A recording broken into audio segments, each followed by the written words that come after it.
প্রিয় দেশবাসী, আজকে আপনাদের এই গণবিপ্লব, এই অভ্যুত্থানের মাধ্যমে পুরো বাংলাদেশে যেটি হয়েছে সেটি হচ্ছে বাংলাদেশকে সামনে নিয়ে যাওয়ার বা বিজয়ের একটি প্রাথমিক ধাপ।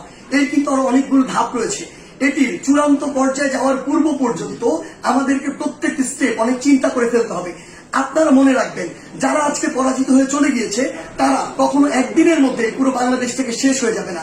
তাদের বিষ দাঁত দিয়ে তারা সর্বশেষ আরেকটি আমাদের যে ছবল সেটি দেওয়ার চেষ্টা করবে, কিন্তু আমরা সেটি আসলে হতে দিব না। আপনাদের একটি জিনিস মনে রাখতে হবে যে পুরো বাংলাদেশের যে সংখ্যালঘু ভাই বোনেরা রয়েছে তাদেরকে নিরাপত্তা দেওয়ার আপনাদের দায়িত্ব নিতে হবে। তাদেরকে যেন কেউ স্পর্শ না করতে পারে, এটি দিয়ে কোনো ইস্যু যেন তৈরি না করতে পারে।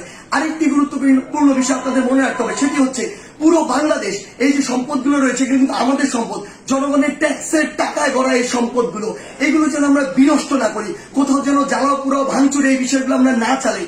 কারণ দিন শেষে আবার আমাদের ট্যাক্সের টাকায় এগুলো আবার পুনঃপ্রতিষ্ঠা করতে হবে। বাংলাদেশ অর্থনৈতিকভাবে এখন কিন্তু ভালো অবস্থায় নেই, সেখানে এগুলো আবার গড়ে তুলতে আমাদের অনেক বড় একটি সাফারিং এর মধ্যে দিয়ে যেতে হবে। সেই জায়গায় আপনাদের প্রতি অনুরোধ, আমাদের এই কাজগুলো আমাদেরকে রিপ্রেজেন্ট করে। তাই কেউ কোন একটি কাজ করেছে, অপকর্ম করেছে, বাংলাদেশে পশুর মতো অনেক কাজ করেছে, ফ্যাসিজম করেছে, যা ইচ্ছা তাই করেছে, আমরাও সেটি করতে পারি না।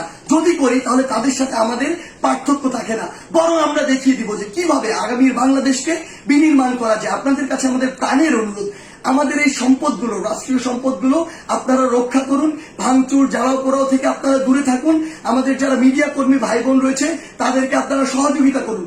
সর্বোপরি আমাদের ওই চূড়ান্ত বিজয়ের পর্যায়ে যাওয়ার পূর্ব পর্যন্ত প্রত্যেকটি স্টেপ ইমোশন দিয়ে নয়, চিন্তা করে ফেলুন। ধন্যবাদ।